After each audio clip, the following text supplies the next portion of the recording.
in the 06010.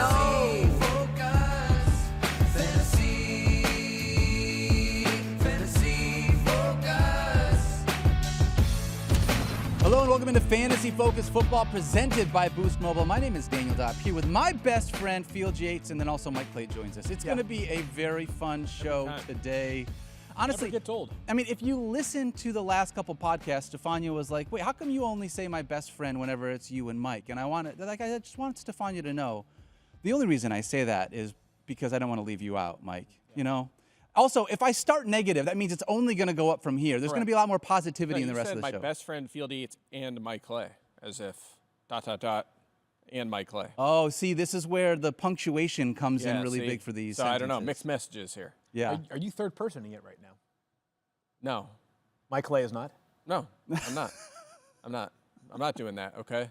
Who used to do that? Who's the player who used to do that? It wasn't Joe Horn, right? Who was that? Might have been Joe Horn. Oh, no, it was Freddie Mitchell, right? Freddie Mitchell. Yeah. Freddie Mitchell right? did do that. Yeah, Fred X, baby. Fred X, yeah. 4th and 26, right? I'd like to thank my hands for being so good. I love that. What would you think? Your brain? I'd like to thank my brain for leading me here. Oh, my fingers for typing good stats. Okay, that's what it is. That's what it is, of course. Man. Field, if you had to thank something, it'd probably be your hair, I would assume. Like That's a good one, yeah. You I was walking into PT a couple days ago, and some guy, this very nice man, like he was an older gentleman, so I was trying to be courteous, and like we were kind of walking at the same. We were sort of headed for the door at the exact same time. So I thought it would be courteous to either make my move ahead of him to open the door, or just like throw an defer. elbow. Yeah, no, stop, Mike. And defer and just like let him like go through the door. It's an automatic door, so it's he can get through it. Like let him go first. And he turns around, he just sort of slows down, and he was like, "You have very nice hair. I wanted to take it in." And I was like, that is the nicest thing anybody has ever said to me. Or weird. So I just deferred. No, but listen, come on, man. Show some respect to the elders. So I stopped in my tracks, allowed him to take it in for a second, then just kept walking. Getting weirder. That's so good. I love that. You give him your number? No, you guys gonna hang out? I did not. No. Okay. Although I did get a text this morning from somebody for that.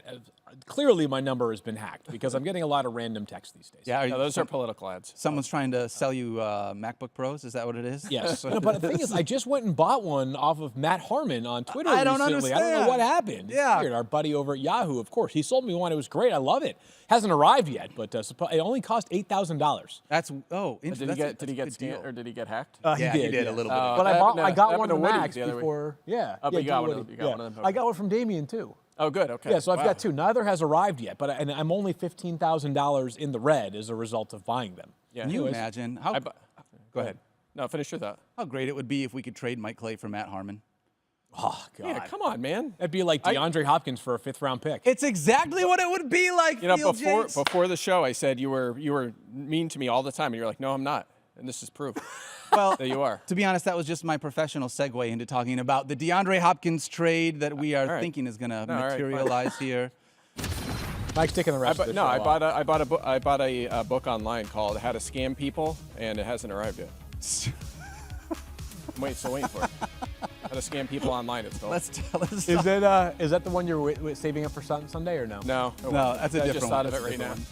Wow, really good. Yeah. Let's dive into this trade that is likely going to happen. Fine. Titans Let's talk football. and Chiefs are working to finalize a trade that would send DeAndre Hopkins to Kansas City. Kansas City, obviously, as we all know, lost both Rashee Rice and Hollywood Brown. Now Juju Smith-Schuster is going to be out for a little bit of time. Sure. They are in a spot where they just need pass catchers in general. Feels like a really good deal for them here. What about you guys? Field, you know what?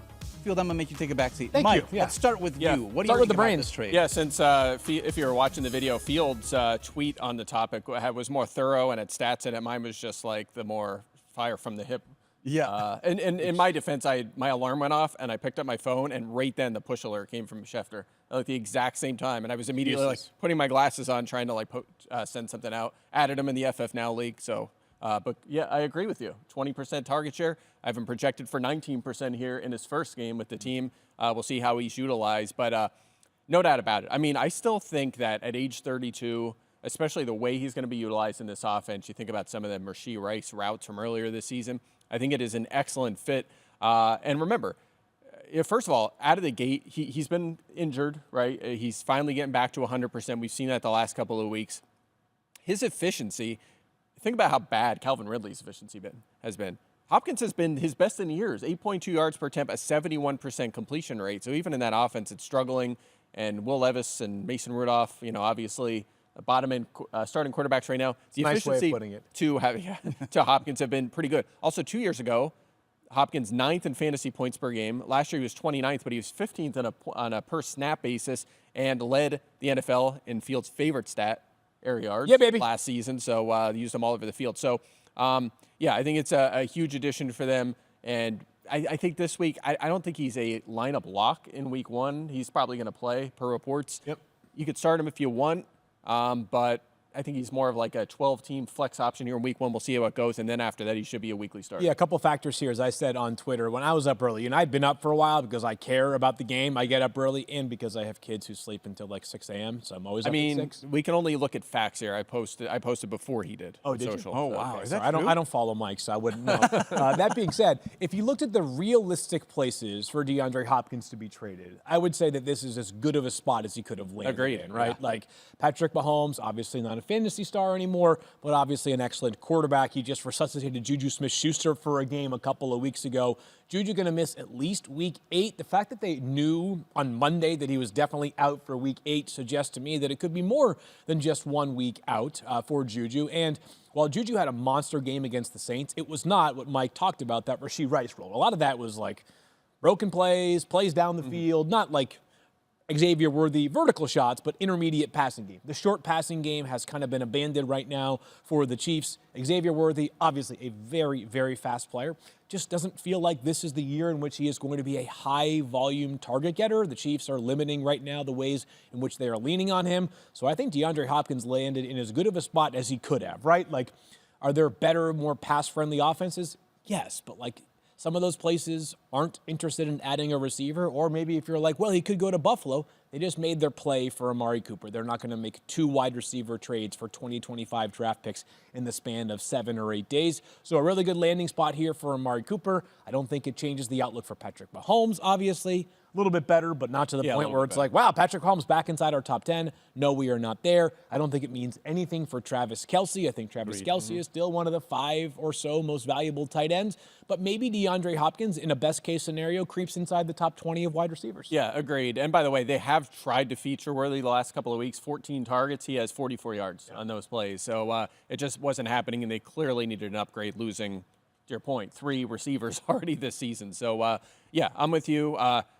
I just want people to remember that this is not the Chiefs offense from 2 years ago, 3 years ago, right? Mahomes isn't going to push for 40 or 50 touchdowns. It's a little bit more conservative now. They're leaning more on their defense, especially during the regular season. However, they got to feature somebody. And Rashee Rice was going to be, he might have finished, where would he be right now if he was healthy? Wide receiver 3? Honestly, he 2? could have been QB1. Yeah, or wide receiver he 1. absolutely could have been. So, there's no doubt that Hopkins, I don't think he'll get to that level, but certainly top 20 to your point field, I think it's definitely on the table. Yeah.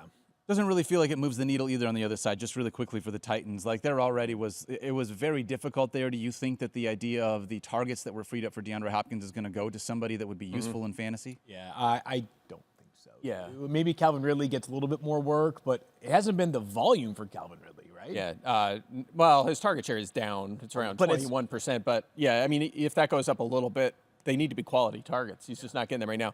I will say this, though. I looked at this morning. Very interesting. Okay, The Titans have had the hardest schedule for wide receivers so far this season. They have the 4th easiest the rest of the season. All right. Just something to be said for that. You know, it's very. It was a top-heavy schedule for as far as wide receivers go. So maybe there's more big games. I still think it's going to be boom bust. He's 8 or fewer fantasy points in 5 of his 6 games. But at least if you want some silver lining, a reason to maybe scoop him up if he was waived and throw him on your bench, maybe there's something to be said for that. People think you're not mean back to me, but like that they play the Detroit Lions this week. That was a subtle shot at me when you mentioned that stat for what it's worth. The Lions are interesting. They're like the Vikings in that, like the raw numbers might not be reality. It's just teams have to throw against them a lot, right? Yeah. So I don't know how bad they actually are, even though they've allowed a ton of fantasy points. So kind of an interesting dynamic there. Interesting spot there. All right.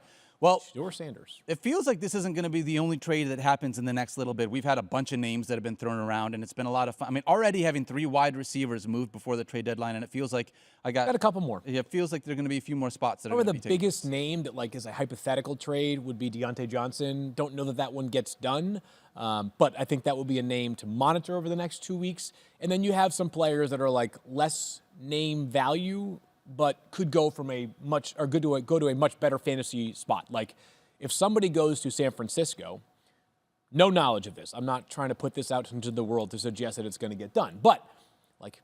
If the 49ers traded for Kendrick Bourne, a guy that they used to have on their roster who Kyle Shanahan loves, and he loves Kyle Shanahan, obviously that would be a big boost for Kendrick Bourne's fantasy value as opposed to where he is right now is like wide receiver 3 or 4 for a Patriots offense that's improving, but certainly not at the same caliber as San Francisco. Yeah. By the way, it feels like we're already trending this way, but like wide receiver has just become, for a variety of reasons, good and bad, the just premier position of fantasy football. I mean, especially with the quarterback, the skill level of passing at quarterback is not as good as it used to be when we had all these premier guys. Running back, obviously, so many committees, and obviously the injury rate, that's fallen off. But wide receiver, like whether it's all the trades that have happened and are coming, the influx of talent the last couple of years, and unfortunately, the unbelievable amount of injuries to the superstars at that position, it just made that the talking point. I mean, everything runs through receivers now.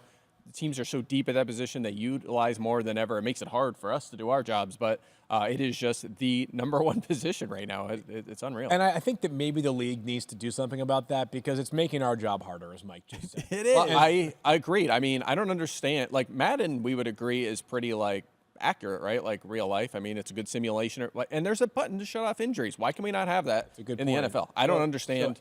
I think we should turn injuries off. Completely agree. Just my opinion. Yeah, so we're doing, after this show, I'm going to head home and tape First Draft with Greeny and Mel. And you guys know that Mel got, he got the internet going with his talk about eliminating 2 high safeties. Oh, yeah. I have a rant prepared. So check out the show tomorrow. It drops noon Eastern on all ESPN platforms. Love it. And I believe the NFL should eliminate anything with 3 wide receivers or more on the field. I believe that wholeheartedly. 2 wide receivers max. A fullback, 2 of them must be required in every play. Okay. I mean, again, that would make our job easier because you know where the targets are going. I feel like fantasy football definitely used to be easier. When I first started, it used to be easier. Every team should be required to make a trade offer for Scott Matlock, the Chargers utility man right now. I love it. The first ever fantasy league that was created had a spot for that. For fullbacks? Yeah, it had a fullback spot. Why did Matthew want that in there? That was just something he was into back then. I mean, they used to use Back in 21 the 40s, personnel a lot, yeah. and fullbacks were a big part. I mean, honestly, the game has changed so much. I can't imagine being able to do that. I remember going back and looking when we had these Wan'Dale Robinson conversations about who has the most. I think he had 11 receptions for like 78 yards earlier in the season. Yeah. And I saw that over the last 20 years, Corey Schlesinger, old Lions fullback, had 11 receptions back in like 2001 for some crazy game. And so I'm with you. Let's find a way to get more. Maybe Patrick Ricard gets involved a little bit more often. You know what I mean? Be a superstar in fantasy. Only because I bet Mike is sicko enough to know the answer to this along the lines of like interesting efficiency or lack thereof for receiving. Do you know how many catches Ramondre Stevenson has so far this season? I don't actually. 15 in 6 games. That's not bad, right? No, that's what's that? 2.5 per game. Yeah, Not great, but not bad. Guess how many yards he's turned those into? 31. Wow, a little better than that. 44. Yeah, that's very bad. 2.9 yards per catch so far this season. That's for awful. That's ugly. Yeah. So anyways, awful. All right. Well, we got a big show planned for you let's guys rip through some today. rankings and Obviously, such. we got a big ranking show. We're going to talk about a bunch of different positions. Yesterday, Mike, we talked about some streaming quarterbacks, and with it being a ranking show today, we wanted to bring you a couple of different options. If you don't mind, again, Field, I'm going to let Mike sort of take the lead and be the I'm de taking facto the rest of the ranker show off. I'm here. going to grab my phone and just dilly-dally. We're going to try and figure out maybe we can coerce you into ranking nice. certain I just things got into a certain DeAndre spot. Hopkins. But here, Okay. we've got a handful of different things we want you to rank, all right? I'm going to throw it up on the full screen if we can do that. Let's start with Sam Darnold. We're going to take a look for everyone watching or listening to the audio podcast. Here are the things that Mike is going to rank for us. Sam Darnold, political ads, Bo Nix, 30-pack of Miller Lite, A lot. Drake May, and Greek yogurt. Let's start at the bottom. Okay, so Greek yogurt is we're gonna go vanilla yogurt here. It's very important. Okay, is that okay? Is that a good qualifier? Shocking that Mike prefers vanilla yogurt of all Yeah, the I do. Greek yogurt. Well, I want to throw some granola in there. All right, It's a good healthy snack. Do you put fruit on top of it? Two too? little I don't. granola tablets. No That's way. all it takes. No way. Lots of granola. I got to mix it in there. That's a good treat. Okay. How much do you like? I actually had Greek yogurt on the way into work today. Did you eat get it? Did you eat? No, I don't get it. It's a breakfast thing. It's not a dessert. Like you eat it after the. Well, end I of eat the it day. like I'll make it with my lunch as like my side for my lunch. Like you specifically were the person that said, if I could choose between a bowl of ice cream and a bowl of Greek yogurt, you'd rather have a bowl of Greek yogurt. Yeah, I mean, a good soft serve is hard to beat, but also like I get a little, how do I say this? Yeah, tummy discomfort, we'll say, from dairy. Really? If I eat a lot of dairy, so yeah, I would prefer. And I know yogurt, I guess, is dairy as well. It doesn't affect me as much. I don't know. We call it bubble guts, just for the record. Bubble guts, yeah. We know. We know. We want to Field. hear more about this. Very no one wants to hear clear. more about this. All right, so where would that rank then? All right, What so number would you put yeah, this all at? right. So we'll start at the bottom. I have the list here. So I mean, obviously, my favorite thing's political ads. Everyone loves those, right? No, So that's the bottom? That's obviously. That's obviously the bottom. That's obviously the absolute worst. Honestly though, when they come on when I'm watching TV with my kids, Mute button. I immediately. nothing hit the makes mute me fume more than that, especially when they're just very misleading and Yes. they start asking questions. Frustrating. Are there any That- politicians out there that do Cameo? Because I will be requesting. Sorry, I don't know if you can hear this or not. I'm going to be requesting a video for Christmas for Mike. Just No, they'll be announcing- gone by then. They'll disappear. No one will care. Okay, so they're last. Next is I'm going to go. I feel you might not like this one. I'm going Drake May. No, I understand. For That's this fine. week, I get it. Yeah, I'm going Drake May against the Jets. They haven't been great the last couple of weeks, but I'm not as convinced on May yet. I need to see a little bit more from him. It's been Houston and Jacksonville the last 2 weeks. They're both top 10 in fantasy points allowed to quarterbacks. He's rushed a little bit, but also they've had 5 touchdowns in the 2 games. They're all passing. That's going to level out to some extent too. So I'm not there yet. Yeah, I am sure. So Ramondre's going to score. Like it's going to level out a little bit. So I'm not there yet. I still think he's a very clear, I'd say even back end QB2 for the time being. So I know you're a little more optimistic. Yeah, I mean, I like good players, but maybe Mike's. Yeah, down the road. Hey, he's a rookie. metrics. He's a big Mason Rudolph guy, you know. That's right. Yeah. Enjoy. All right, so Drake May's number 5. So May's 5. 4. I'll go with the 30 pack of Miller Lite, but Wow, that low? yeah, I mean, look, I'm a wine guy, okay, true. and Marg guy. I would like 30 pack of Miller Lite to hang out with my buddies and watch some of these guys play.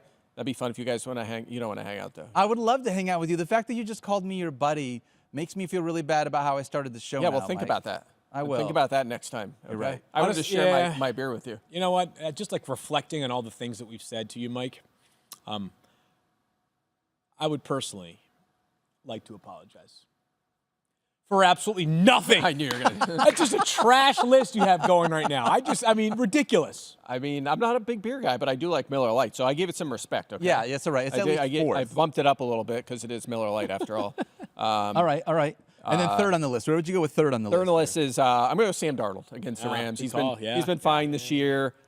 He's coming back to earth. We talked about this. He has a history of a good first month and then falling off. We'll see what happens going forward. It's been Detroit and the Jets. 1 touchdown in those 2 games. He had 11 in his first 4 games. Only 1 weekly finish, better than 9th this season.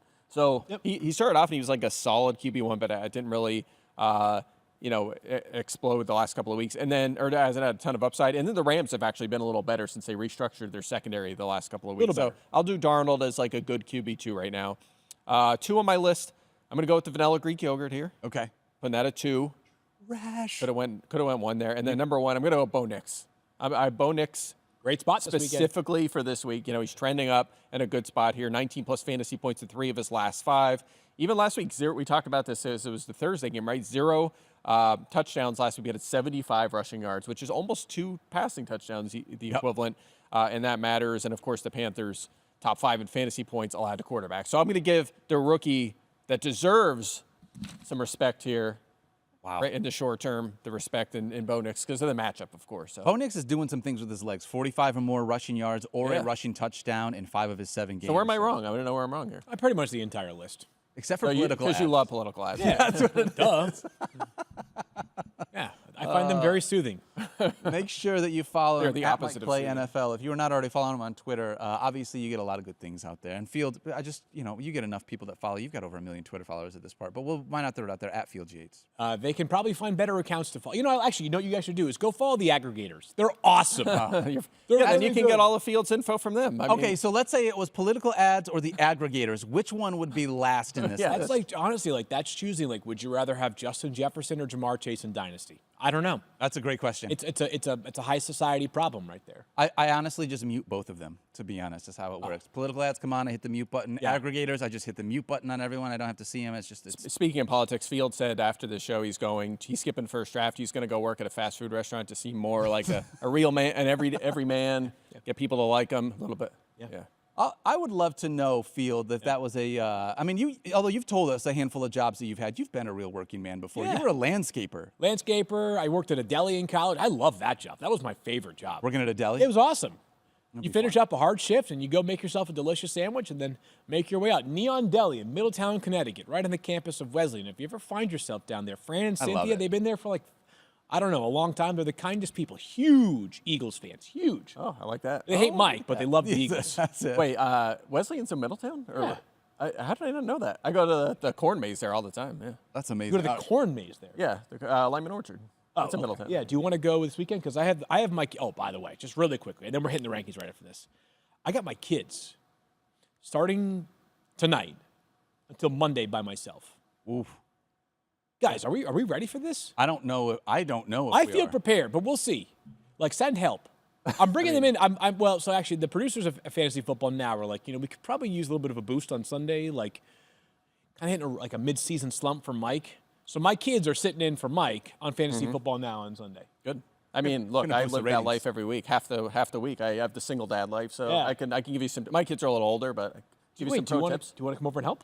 Yeah, absolutely. What a guy. All right, deal. Love it. Let's go. Look It's at on. that. Love that. Give All me a right. hand. Take them to the park. Find some activities. Let's dive into some ratings Corn mazes. for those, everyone in the YouTube great. chat. Podcast starts at 20 minutes.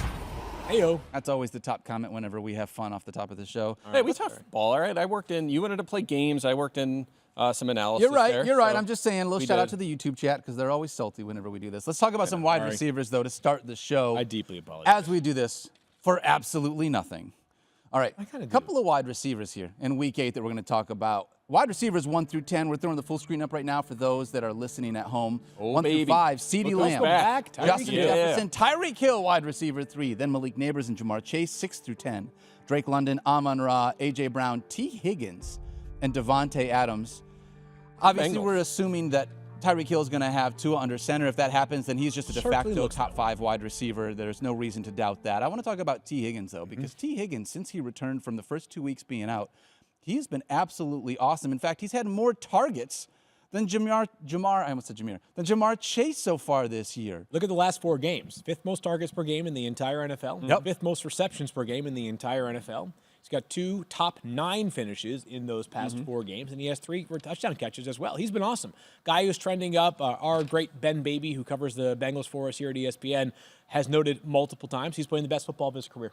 Yeah. Is T. Higgins. Yeah. Well timed as well as he Yes. hunts for that contract yeah. extension, and I'm happy for him that he's doing it and staying healthy. He was obviously a little disturbed by the the rumors, that the speculation that he was just taking it easy Packing the it in, first yep. couple of weeks, with the faking an injury. Obviously not true. He's been terrific. Wide receiver 3 during that span you just talked about, and it's not just that he's out targeting Jamar Chase. He has specifically out-targeted him in 4 consecutive games. It's not like he had one big game. Like he has out-targeted him in all 4 of their last games, and he's been terrific. 29% target share, easily a career high. So he's taken it to another level, and it's good to see.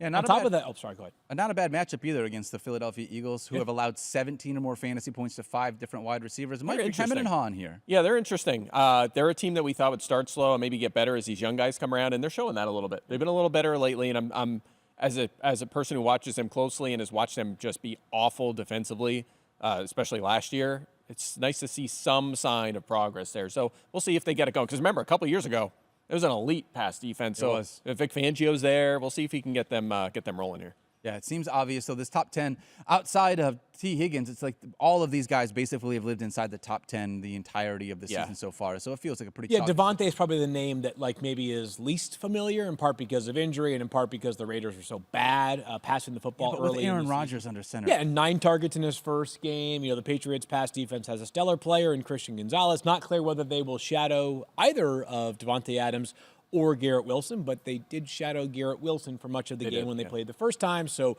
we'll see whether the Patriots stick with that strategy or instead lean towards the veteran. But despite the presence of Christian Gonzalez, the Patriots have allowed the 8th most passing yards in the NFL this season. They are not a good defense this season. Yeah, I think we got an indication of how teams might approach it the other night because the Steelers, if there was no Devontae Adams, Joey Porter would have shadowed Garrett Wilson. He did not shadow in that game, so you're going to see a lot of that going forward. Agreed. I think there's going to be no shadowing here. I think they'll probably try to get Gonzalez on whoever's on the perimeter because a third of the time one of those guys will be in the slot generally. So we'll keep an eye on that. Lazard in play for a shadow as well. Yeah, yeah, no, he's not. They're like, we don't care about that guy. Let him catch it, drop. Who had think more we're mean fantasy to points you? last week? You're Devontae so mean to Adams Alan or Alan Lazard. Lazard? Well, it's a thing now. It's a bit, so we got to keep it going.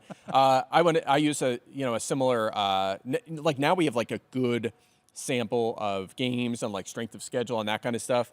So I used it with Ridley. Same thing here with the Jets offense. If you use touchdowns allowed as a basis, the Jets offense has faced the hardest schedule so far this season. Niners, and again, we're talking about the defenses they face. It's not the whole team. So the Niners, the Titans, the Patriots, the Broncos, the Vikings, the Bills, and the Steelers is who they face. They have one of the easiest schedules in that department going forward. Yeah, they do. So that's good news for the whole team, the passing member. Adams' first game was against the Steelers. That's a really tough defense, so I expect better moving forward here. Adams' last game was against the Steelers, and then his first game was against the Steelers. Well, he didn't play, but yeah. Well, yes, that's fair. That's fair. Understand. got it. You know what I'm saying? The Raiders Yes. played the Steelers, and then the Jets Oh. played the Steelers. So he had 2 games technically against the Steelers. Wow, a lot But of time to game plan. If he came in there and had 9 targets in his first week, that feels like the floor of what he's going to have. There's going with to be like Aaron a Rodgers. 17 target game. Absolutely. Yep, we're all expecting it. So let's look at wide receivers 11 through 20 as well this week, and we're going to start at 11.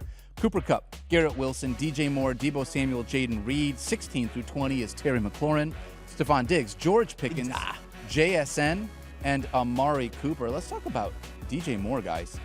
Taking on the Commanders. I mean, Is it the quietest 10th in the NFL in target share start to a season ever? I think so. It doesn't feel like it for DJ Moore, in part because, well, I think that maybe the Bears' offense started slow. Yes. They've been on a bye recently as well, but DJ Moore kind of hanging in there where you expect him / need him to be. He's got a target share that I just said. He's 10th in the NFL. He has 8 or more targets in 4 of their 6 games.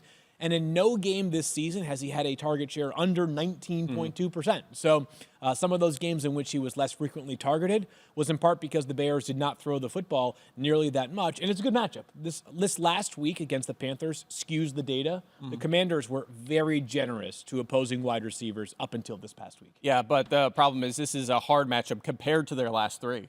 Right? Fair. Fair. Chicago's last 3 games, the Rams, Rams. Panthers, and Jags, they ranked 27th, 32nd, and 31st, respectively, in defensive EPA. I mean, they have had the easiest slate you could possibly have over the last. But so I'm interested to see what happens going forward. The DJ Moore has also only reached 12 fantasy points in 2 of his 6 games, so we need that to be better as well. Does feel, though, like, and we kind of talked about this coming into the bye, that Caleb Williams is just doing this trending up thing. I mean, like you said, he started slow, but the last 2 games before the bye, 304 yards and 2 touchdowns, 226 yards and 4 touchdowns. Yeah. They're really kind of hitting their stride here in the middle. By the way, the NFC North is just outrageous. I hope so. I mean, it's one of the things, like, you can only play the schedule you're given, right? Yes. And they have done it at a high level, but I want to see him with some adversity because when we've seen him with tougher matchups, it was early in the year, and you're like, you could sort of excuse that, but I want to see him like face a good defense now and see where they are. Well, where they actually are. depending on where you land and what the Commanders are, I guess that's one test. But they go Commanders, Cardinals, Patriots, Packers for the next 4. Yeah, it's a good month. So Yeah, good good stuff month after here for that. Caleb Yeah. Williams. Yep. Yes, it does. All right, let's talk about another guy in here, Amari Cooper. Yeah. How about Amari this? Cooper. I mean, this is one of those situations, just as a reminder what he did this in his first week in Buffalo. 5 targets, had 4 receptions, including 66 yards and a touchdown, including an end zone target. Yeah, baby. Only wide receiver to see an end zone target from Josh Allen. Mike, when you're looking at Amari Cooper, Field and I already talked about him a little bit on Monday when we did the recap show. Any takeaways either from what Amari did this last week or how you're projecting it moving forward? Yeah, feeling pretty good about it. 5 targets in that game, scored the touchdown, and he only played 33% of the snaps. So Fourth if that in number routes will run. go up, he's probably going to be pushing 70, 80, 85% Totally. going forward. And Seattle, obviously a high-volume passing game. There's going to be a lot of plays to be had, a lot of volume here. I expressed my concerns about his ceiling when they acquired him, which is that this isn't a pass-heavy offense anymore, and I don't think that'll change. I think it'll be balanced. It's slow-moving. They're, at least entering last week, they're last in snaps. I'm sure they're still last or very close to it. So there's some limitations there, but all in all, It's a good spot. He's going to be a feature target. He's going to be a fantasy starter. He's going to be a lineup lock. And Keon Coleman went nuts late in that game last week. It was almost to the point that I almost felt like they were trying to build his confidence. I was kind of surprised they were still throwing the ball in the fourth quarter, and he had that 57-yard catch. But prior to that explosion, which of course still counts, Cooper had 66 yards, which was the second most yards in a single game for any Buffalo pass catcher this season. So not surprising. Quickly, right? So, and Keon Coleman obviously now owns that with their first 100-yard game of the season. 4 catches for 125 for Coleman. But it does feel like Amari Cooper, the stock up that we were hoping for, reared itself in the first game with Buffalo. And that was in a pretty tough matchup, by the way. The Titans were a very tough matchup, a less difficult matchup against Seattle this week. Yeah, they were a little shorthanded with personnel in that one, but nonetheless, a good defense overall. I think it was J.J. Zacharyson pointed this out, too. People are like, oh, well, Cooper's there. Now it's going to take the pressure off of Coleman, and he's going to have big play. Well, Cooper wasn't on the field for any of those catches by Coleman in the game, as J.J. pointed out. And also, again, Cooper only played a third of the snaps. I think when he starts playing more, that's going to be at Coleman's expense because they like Matt Collins. He's going to have a role to some extent. And, of course, Khalil Shakir's inside. Dalton Kincaid, they're going to use some Dawson Knox. I don't think Coleman's close to the fantasy radar. I don't think he's close. I think Matt Collins might be everyone's favorite wide receiver. I agree. He's your favorite wide receiver. Yeah, I agree with that. And all teams like him, too. No matter where he goes, you're like, they signed him as the 5th or 6th receiver. Nope, he's always starting. He's doing just something. One of them guys. He just finds his way into the starting line no matter where. Atlanta, he had a cup of tea with Philly there. Well, he started in Philly. He's a good locker room guy. Everyone literally is bringing in their fitted sheets, and he's like helping the entire locker room to be able to do this. It's a good. There's a lot of good things there. All right, let's talk about wide receivers. I want to go a little bit deeper. Normally, we only go through the top 20, but this week, DK Metcalf is out. Brandon Ayuk we think he's going to be out. Brandon Ayuk, we know, is out. Debo just got released from the hospital. We're not totally sure on his perspective in week 8. But you think so? I think so, yeah. We still have, obviously, no Chris Godwin, no Mike Evans, no Juju Smith-Schuster, no Jamison Williams, who was suspended for 2 games, unfortunately. So there's a ton of wide receivers that have been were just ruled out after this last week. You could probably do 20 more names, too. Honestly, that have already been out that you've been having to deal with. Jets are talking about some load management for Lazard to save him for the Super Bowl. Makes sense. Dude, Mike would love that. I would love that. That'd be great. Yes. So let's look at wide receivers 21 through 30 because you might need to utilize some of these guys this week really quickly. And when you look at this list, starting at 21, Brian Thomas Jr., Jalen Waddle, mentioned him a little earlier, Tyler Lockett, Zay Flowers, and Darnell Mooney. And then Tank Dell, Marvin Harrison Jr. at 27, Devontae Smith, Deontay Johnson, and Romeo Dobbs. One name that stands out to me here, Marvin Harrison Jr. has fallen all the way to wide receiver 27 here in our Week 8 rankings, and it's because his usage is so confusing for the number 4 overall pick outside the top 25 in targets, wide receiver 53 in receptions, wide receiver 43 in receiving yards. Did you know he's averaging as many points per game as Xavier Worthy, who it feels like is not? What a random correlation for you to make right there, because I just minutes ago got a text from a friend who said, should I drop Marvin Harrison Jr. for Xavier Worthy? They're the same player right now. Well, first of all, no. I said no. Listen, this is a friend. Not everybody plays fantasy football super intensely like we do. Some people just do it amongst, their colleagues or friends or family, whatever. So I don't want to be dismissive of the question. I said, you can pass on that. I would keep Marvin Harrison Jr. Agreed. But it's been maddening. It's been maddening to the point that he's now outside the top 20. He's scoring less fantasy points per game than Wan'Dale Robinson, than Rashad Bateman, Romeo Dobbs, and Jalen Tolbert. If I told you that Rashad Bateman and Jalen Tolbert were averaging more fantasy points per game and Marvin Harrison Jr. had only missed 1 game due to a concussion, you would say, what the heck is going on with this guy? Yeah, and although, so I am 6 spots higher than you, Daniel, and 4 spots higher than you, Mike, and if people are saying, why on earth would you be optimistic Why on earth would you be optimistic this week? Squeaky wheel. He hasn't said anything yet, but like the body language, remember in week 1, people are like, how could you only give the guy 1 target? I mean, he had 3 catches this past week, so on 6 targets, so he got way more work than all the way back in week 1 against Buffalo. I kind of wonder if the pushback, even in a game in which they won sort of in spite of their offense, not because of their offense this past Monday night. I kind of wonder if they say to themselves, all right, we need to get this guy going. Yeah, he's been all over the map. 3 good games, 3 bad games, and that excludes the concussion game. But he did have last week, kind of a dud game. Still had a 24% target share. Like, that's not bad at all. We just have to keep that usage going, and we got to improve the efficiency. He's a 48% catch rate. Has the 4 touchdowns. He's actually been a little lucky there, which is scary. His expected total is 2.7. And you know what? Again, we had this conversation last week. Miami's pass defense, say what you want about it. They've allowed the fewest fantasy points to Job done, wide yeah. receivers, only 2 touchdowns, second fewest targets, mid-pack efficiency, but one receiver has gotten to 15 fantasy points against them this season, DK Metcalf. So does Harrison make it 2? I think there's reason for some hesitation. Maybe it'll help now having Tua back because they'll score more and teams will have to throw more. That'll help things. Maybe it's good timing for Harrison, but reason for some skepticism here. You guys know when we have the promos for like a MMA event or UFC event coming up, right? And they have it's like a full screen that you see like wallpapered over a TV screen. If we can put Marvin Harrison Jr.'s headshot back up there right now, it looks like he's posing for his first UFC bout. It does.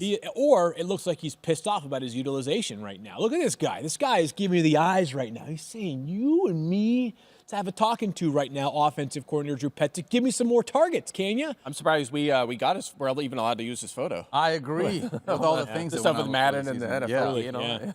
Dude, it's been frustrating. It feels like, and this is a different position. I understand that, so just like hear me out. But like when it felt like when the Falcons drafted Kyle Pitts number 4 overall and then didn't utilize him the way that we thought they were going to, that's how I get like the vibes I've got to start the season with Marvin Harrison Jr., where it's like, what are you doing with this unbelievably special asset? And then even though you mentioned the target share, the actual number of targets is low. It's just funny because it's like the contrast is so stark between this and Malik Neighbors. That's exactly what I was It's like just thinking. A Yeah, I was gonna say the same. 39% target share. Say what you want about the Giants, and you can say a lot of things about them, right? The investment in Daniel Jones, maybe it was a mistake. But when they used the 6th overall pick in the draft, they were like, okay, this guy is markedly better than anybody else in our entire offense. 100%. You know what we're going to do? Give him the rock as much as we possibly can. So to me, it's and I made this point on Monday, Mike, is that like Tuesday, the Cardinals could have easily traded down. Yeah. Right. They could have moved down from 4 to whether it was the Vikings at 11. Maybe even the Broncos would have been motivated to move. The Raiders might have wanted to move up to grab the quarterback. Anyways, long-winded way of saying what I said yesterday, but I am hopeful that even if it's not squeaky, that the wheel gets the grease this week. And by the way, if your response to that is the comp between the target shares of Harrison and Neighbors, they have Trey McBride, they have other guys to get the ball to. Wan'Dale Robinson was on pace for 110 catches. I mean, I'm sure he's still on pace for 100. Like they're utilizing other guys as well, so it is pretty wild. It's tough because you look at a guy like Brian Thomas Jr. and it's like, why didn't I not take Marvin Harrison Jr. and just draft Brian Thomas Jr. farther on down the draft board because of how good he's been? I want to talk about Tank Dell really quickly too because I still want to have confidence in him this week in spite of a 0 fantasy point performance last week because C.J. Stroud threw for 81 yards. I want to throw out that entire game. Pretend like it didn't even exist. I still think that we're in a good spot here against the Indianapolis Colts. Did you know that the Colts have given up at least 12 fantasy points to 3 different sets of wide receivers from the same team? Good matchup, yeah. Rome Odunze and DJ Moore both had over 15 fantasy points when they played the Colts. Stephon Diggs and Nico Collins earlier this year both had over 17 fantasy points when they played the Colts. And Brian Thomas Jr. and Christian Kirk also both had over 12 fantasy points when they played them. So it's just a really good spot for him to be able to get back. Yeah. Break it up. Throughout last week, I understand that it felt really bad, but you can definitely start Tank Dell this week. Yeah, his snap share was almost exactly the same the last 2 weeks. And he had a huge game 2 weeks ago. His target shares are 21%, 29% in the 2 games without Nico. You keep getting that from him, even over 20. He's going to be a starter in this offense. You're right. It was just a very random, rare game from this Texans offense. They'll be fine. Pass catcher Armageddon. Yep. All right, let's talk about a couple of running backs here at the top of the running back spot here in Week 8. Running backs that we have ranked 1 through 10, starting with Breece Hall, Bijan Robinson, Joe Mixon, who has been crushing it. Saquon Barkley and Derrick Henry round out the top 5. That's a good top 5. 6 through 10, Ken Walker, Aaron Jones, Kyron Williams, Devon Achane, and Jahmyr Gibbs at running back 10. Mike, we talked about Jahmyr Gibbs coming off a massive performance, 32 fantasy points, RB1 on the week, to a Vikings defense that had given up the fewest number of fantasy points to running backs coming into the week. What do you like about Jahmyr Gibbs this week? Yeah, there's a lot to like. The volume's been consistent so far, even with David Montgomery there. They've both been very good. There was actually a career-high fantasy point total for Jahmyr Gibbs last week, 32 points. That was more than any he had last season. Obviously, a little bit of an uptick in usage without Montgomery, but he's been great all year. 11-plus carries in every game, 4-plus targets in 4 of 6 games. Titans really good against the run, 3rd lowest yards per carry, but we know that he's generally, he had 2 games where they didn't, 1 target across 2 games, something like that. But otherwise, generally featured in the passing game, so not worried about that. And then I'll bail him out a little bit if Tennessee continues to hurt the run. I think that hurts Montgomery more than Gibbs, the fact that they're so dominant between the tackles, especially with a healthy Jeffrey Simmons. So, yeah, I mean, Gibbs just does it all. Good offense, good O-line. There's so much to love. Basically what we thought we were getting coming into the season. Two thoughts here. I wonder if perhaps we have under-accounted for how solid he has been this year just because David Montgomery keeps scoring. 100%, yeah. Because look at his opportunities per week. 17, 21, 17, 14, 17, 19. You'd sign up for that sight unseen with Jahmyr Gibbs every single week. Really steady player. My second thought is it's a damn good top 10 of running backs right now. It really is. Damn good. The depth drops off by like running back 11, basically. It's a damn good top 10 right That's because we just pivoted off of the receiver situation now, and now we're going to running back. We're like, wow, running back actually this year looks good. But like Kyron Williams is RB8. I am a little bit higher than there. Like, go check his last 13 games. It's absurd. The guy is money in the bank. By the way, Mike, he gets a lot of credit. I'm paid to say this, so don't worry. For putting up the expected touchdown rate. Yeah, that's a new feature we just started last week. Yeah, 90% Kyron Williams last week. You were wrong. He had 2. Oh, whoops. Yeah, who's highest this week? Do you know? Kyron again. I think is it Henry? It's Henry. I think Brees Hall. I think the surprise is Kareem Hunt is 2. Oh wow. This week. Yeah. But yeah, the hit rate of that piece last week, I think it was of the 14. I think the top 14 on the list. I think it was 11 scored, and the 3 that didn't were all injured. David Montgomery was a freak one. Jaden Daniels was one, and who else left the game early? A running back that left the game early. So that was it. I can't remember who it was, but that those high-end guys generally do hit. Like last year, anytime touchdowns, like the highest ones, 75% of them scored a touchdown. So if you're betting, that's why we started posting that. It works. Yeah. It's a work. So if you're in anytime touchdowns, looking for a sneaky play or something in a shallow league, it's an interesting thing to check out. Also, shout out to Josh Bayer, who made a very fun video of Jahmyr Gibbs. Obviously, their nicknames is Sonic and Knuckles for him and Montgomery. So if you did not see that, I think Field and I both retweeted that. It was a very fun video of him being able to do that. All right, let's talk about running backs 11 through 20 because the top 10 just feels so solid. Yeah, it does feel solid. Mike, we're going to start at 11. J.K. Dobbins, DeAndre Swift, Alvin Kamara, all the way down at running back 13 in spite of all the passing game usage he's getting. Jonathan Taylor and Kareem Hunt at 15. 16 through 20 is James Cook, Najee Harris, Jordan Mason, Josh Jacobs, and Brian Robinson. I mean, you just mentioned it. Kareem Hunt might be 2 this week in that metric that you just talked about? Yeah, I believe he's second most likely to score. I mean, the volume's been there, 83-plus yards in all 3 games, 24 touches, 18-plus fantasy points, and a total of 3 touchdowns in his last 2 games. Got to keep an eye on the targets. You have to clear 3 in a game. You'd like that to be a little higher for a guy we're looking at as a good RB2, but that's why he's not an RB1, and he's an RB2 right now. And a good matchup here against the Raiders, too, which helps. They've allowed at least 15 fantasy points to the opposing lead back in every single game so far this season, so that gives you a good floor. Also, we'll see on CEH. He was activated last week. I thought he would be active and have a role. He was not. He was a quote-unquote healthy scratch. Sometimes that's a loose term. Maybe they just felt he wasn't ready yet. But if he really is just not going to be a factor here, Kareem Hunt, who's taking his job? It's his job. Literally nobody. He's got 68 touches in the 3 games he's played. The other 2 running backs, Carson Steele has 14. Samaje Perine has 9. And it kind of feels, tell me if you feel like this. I always felt like when they got into the goal line, the Chiefs were like the king of do anything other than give the ball to the running back. Let's run some crazy fancy trick play to try and get, a weird flip to a tight end, doing a route or something, or a backup offensive lineman. Right. With Kareem Hunt, it just feels like, you know what, we just need to go back to the basics and just give Kareem Hunt the football. I would agree. Yeah, it seemed like that. They still brought Carson Wentz in for a play in a 3-point stance, and he handed the football off to Kareem Hunt. They're going to do some weird stuff, but it's going to usually result in Kareem Hunt getting an opportunity to score.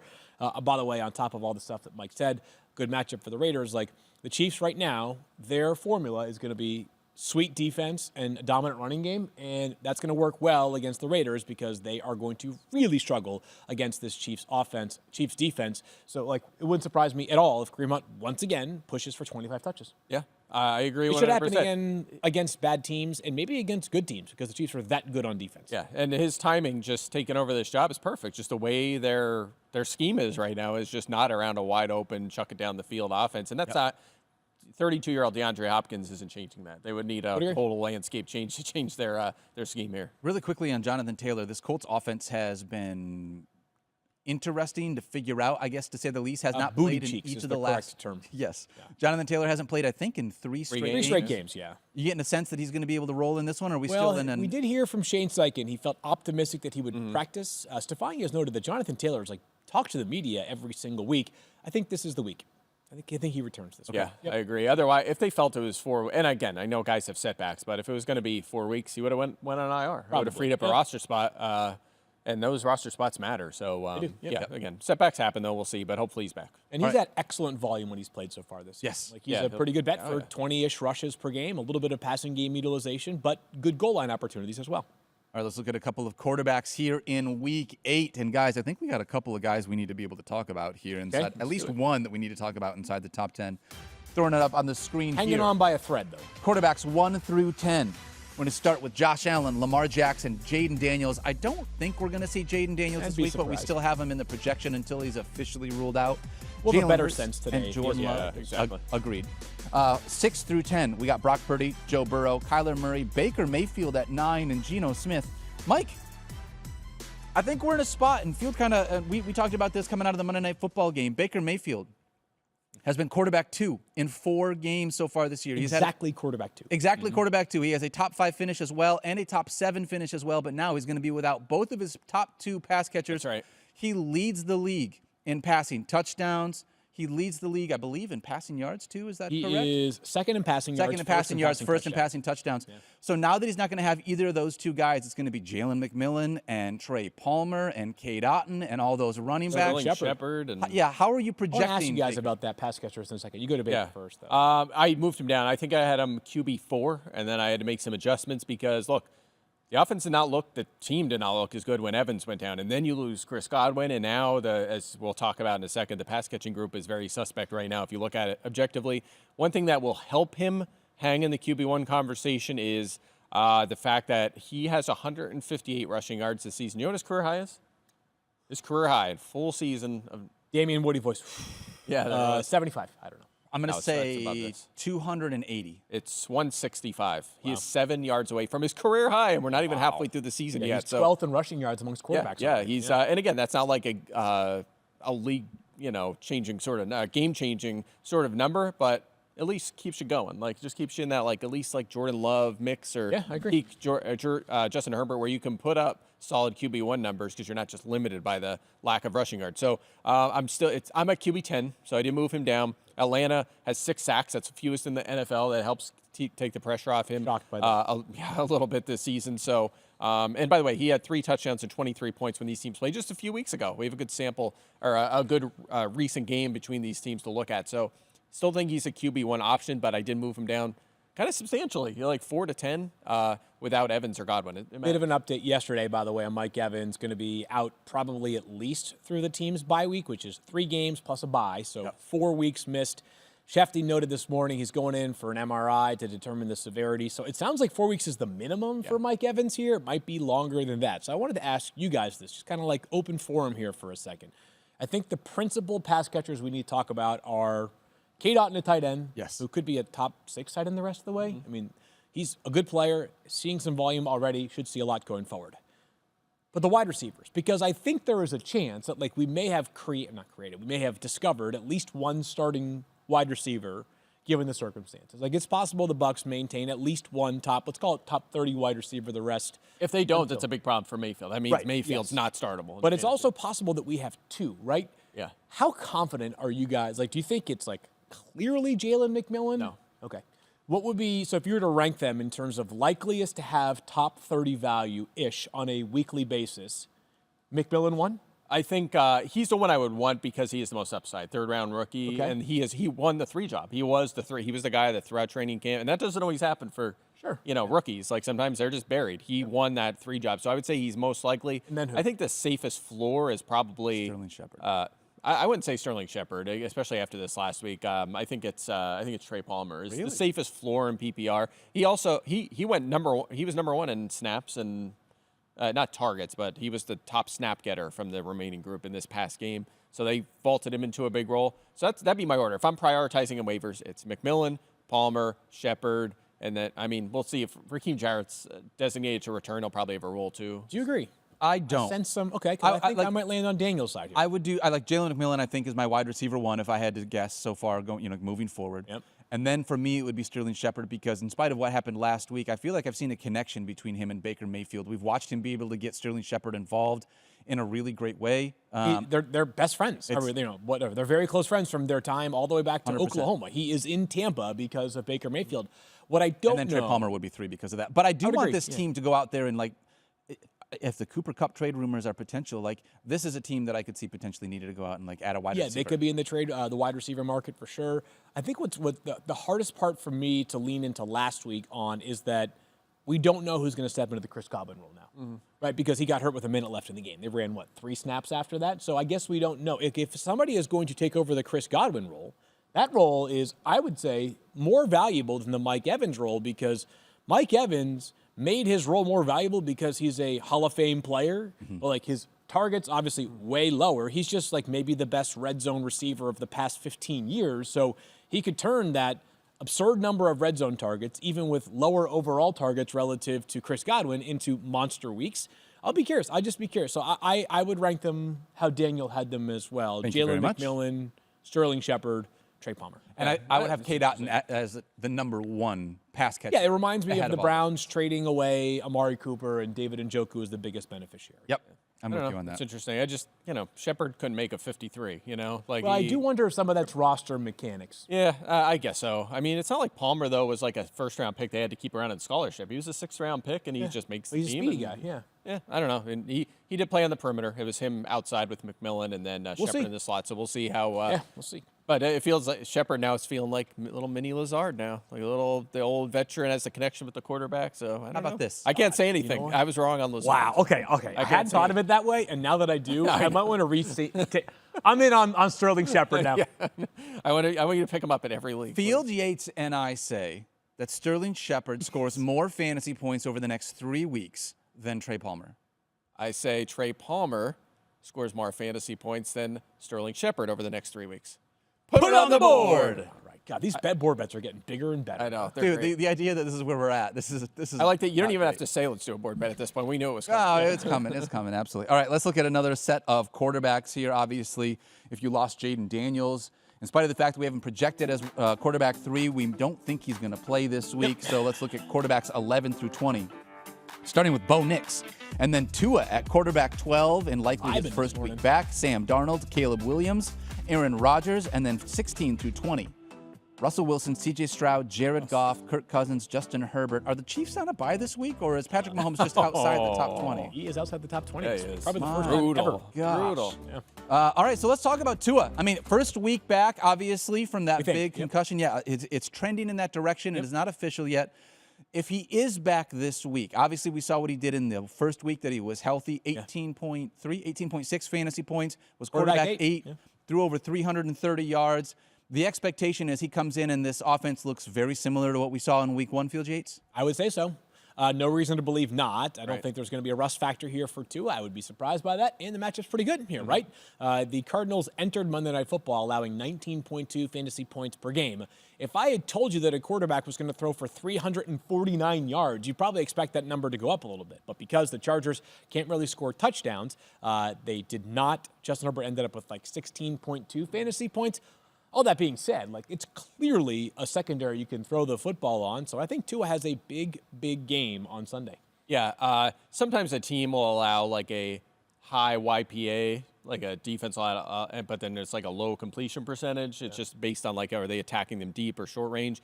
The Cardinals have allowed the highest YPA and the second highest completion rate to quarterbacks this season. Top 5 in fantasy points allowed. They're struggling. Sean Murphy-Bunting got hurt last week as well, so they're a mess in the secondary right now. And you're right. And by the way, we're going to get more into this over the next days, but this matters more so for Tua, who's a fine, streaming option this week. Not a must start, but a streamer in a good matchup. Can I guess where you're going? Where? Weather/home early in the season. I wasn't going to say that, but is it still kind of as early? It's mid-season now. Okay, We're already a whatever. weekend. It's not December. But you're right. I mean, the conditions are good. That's usually when he does well. But where I was going to go was in the week 1, the skill guys around him, Echan, Hill, and even Waddle, who, again, you might still be a little suspect to start him, all had 16-plus fantasy points in that game. So this just more so than maybe how many other quarterbacks should just move the boat that much compared to what we've seen from the backup? That's why I think substantial. next year, like I do wonder if, like, when you're doing your preseason rankings, do you have to bake in the quarterback contingency more with Tua or more with Tyreek and Jalen Waddle than, as an example, Justin Jefferson? It just seems to be, he's like Teflon. He just can't be broken. Maybe. That's such a hard thing to figure out. I know, though. We're but when a going so far down. I this get it, rabbit but hole. I'm just, well, you're nitpicking. When you're at the very top of the board and you're having Yeah. to make cases, We you're going talked to go about that this. far into the barrel. We talked about this at the very beginning of the season when it was, would you rather have Justin Jefferson or Jamar Chase? And the idea that Justin Jefferson, with all the backup quarterbacks once Kirk Cousins went down, it felt like he had that, as I've said a bunch of times, he's more quarterback agnostic than Yeah. Jamar Chase was. So understanding what it's been without Tua, the best finish that Tyreek had so far this year without Tua was wide receiver 31. Best finish Jalen Waddle had was wide receiver 39. So we are very excited for those prospects to be able to get Tua back and hopefully playing for this team. I do think you guys are crazy to have him ranked ahead of Jared Goff, who has been lighting the world on fire over the last 3 weeks. Titans defense, no. Yeah, I wrote about him in the playbook. The playbook comes out tomorrow morning, or I'll file later. But I did feature Goff and why I'm lower on him. So Is it maybe because maybe we'll they've get into it. scored 42, 47, and 31 points over the last 3 games? It's because this is. I mean, how good? How long has that offense been good? 2.5 years now. They've been a great offense, and how good has he been in fantasy during that span? Not good. He was 15th in points per game last year. Interesting. And he was what, second in passing touchdowns or whatever last year, or top 7 in passing yards and touchdowns. It's just he has negative rushing yards this season. Who would you And he rather has 3 have? terrible games. The first 3 games were awful this year, and then he's had 3 good games. I don't buy it yet. I'm not. Who would you rather have for the rest of eternity? Jared Goff or Patrick Mahomes? Mahomes. I'd rather have Jared Goff. I mean, come on, that's my quarterback. That's my That's my quarterback. The rest My of quarterback. eternity. Oh Yeah. yeah. Okay. Honestly, this Lions team is crushing it right now. I They think are. you guys They are. You guys They're are awesome. crazy. They're awesome. They are fun to watch. All right, let's talk about a couple Super of tight Bowl ends. preview, perhaps? Hey, Mahomes versus Goff. hopefully Lions against the Jets. I hope so. Mike would love that. Couple of Not tight over ends yet. here. Tight ends 1 through 5, George Kittle, David Njoku, Brock Bowers, Evan Ingram, and Trey McBride. Tight ends 6 through 10, Travis Kelce, Tucker Kraft, Dalton Kincaid, Cade Otton, and Jake Ferguson.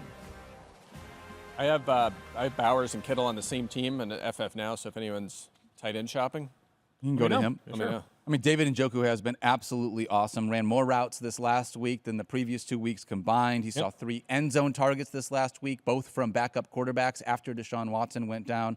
And we had mentioned it earlier on in the week. I felt like he was going to be the Travis Kelce of this offense, where he's probably going to be the #1 pass catcher in this Cleveland Browns passing game. Mike, Field and I already kind of dove into this a little bit earlier this week. How are you approaching David Njoku? Yeah, I'm super high on him. He's my tight end 3 this week. It's also a good matchup. They were even 2nd most yards and 6th most fantasy points to tight ends. They've struggled badly against receivers and tight ends too, so it's just been brutal across the board. And remember, this is not like brand new. We've never seen the ceiling from Njoku. 20.7 fantasy points per game in the final 5 weeks last season. The offense cannot possibly be worse than it was with Deshaun Watson. Agreed. So Agreed. getting Jameis Winston in there, he might turn it over, or might be YOLO ball. We're fine with that. You just throw the ball to David Njoku. Fantasy football. We don't Yeah. mind YOLO ball. 100%. We've seen it from Joe Flacco. We've seen it in the past Flacco. from guys like Minshew and Jay Cutler. Blake you name it. Bortles. It's happened. Blake Bortles, absolutely. So target shares the last 2 weeks, 29%, 30%.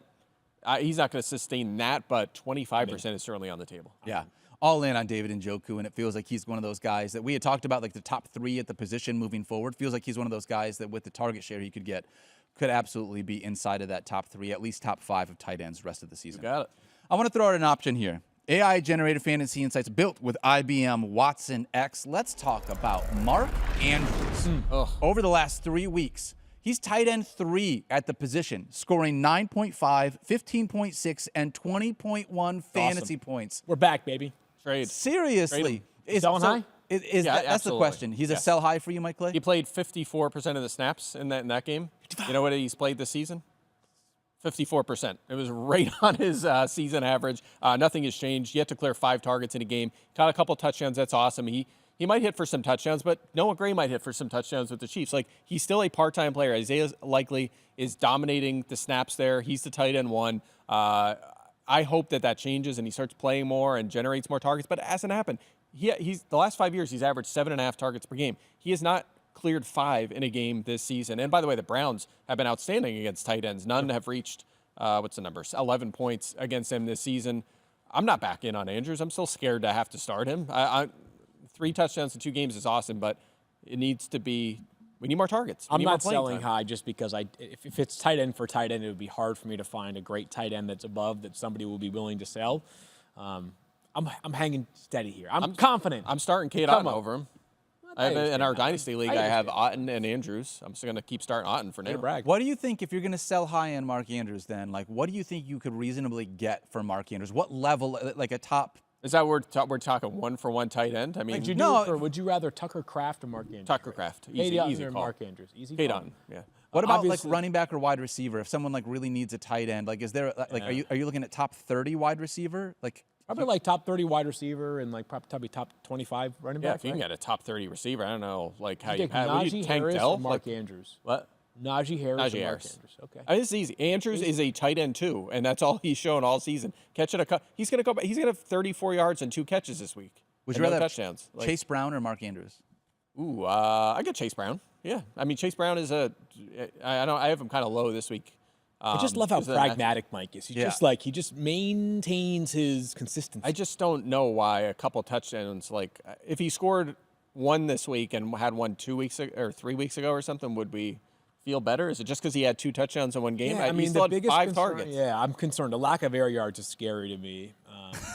A lack of yards at all is scary for me. I'm the one saying the actual yards are the problem. Like he's just not producing. What about Rashad White in a running back by committee? Would you rather have Rashad White in a vacuum or Mark He's coming Andrews? off a nice game, and we just said they won't go away from him. They're gonna have to. Yeah, Rashad White to me, I still like. Yeah, I gotta go. I gotta go with the RB2 and Rashad White there. Okay, all right. Would you take Wan'Dale Robinson over Mark Andrews? Man, he's fallen off lately, doesn't he? All right, I'm just trying to find a couple of guys that are low enough down there that aren't obvious if it's names. a starter, like if it's a starter in a 10-team league, absolutely, because Andrews is not a starter in a 12-team league. All right. Get your haters. Gosh, mean Mike Clay coming out. Look, I hope I'm wrong. I drafted him a lot. I acquired him in our Dynasty League for Josh Jacobs in the offseason, which seemed like a savvy move at the time. It's been a disaster, and I like the player. I hope I'm wrong and he starts playing more and becomes a more consistent fantasy force.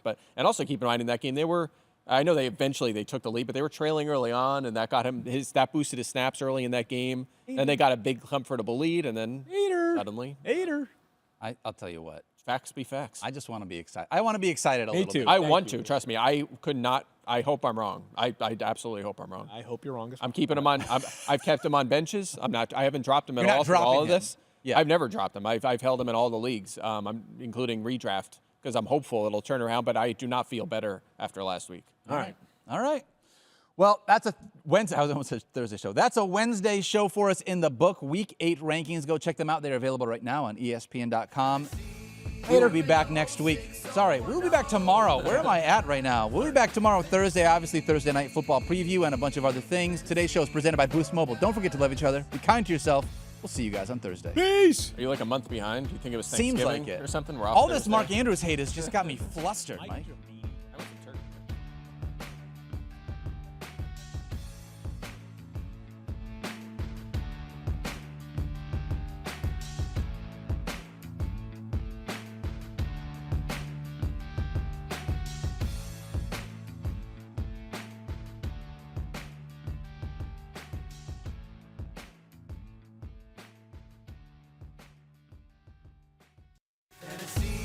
You're in the 06,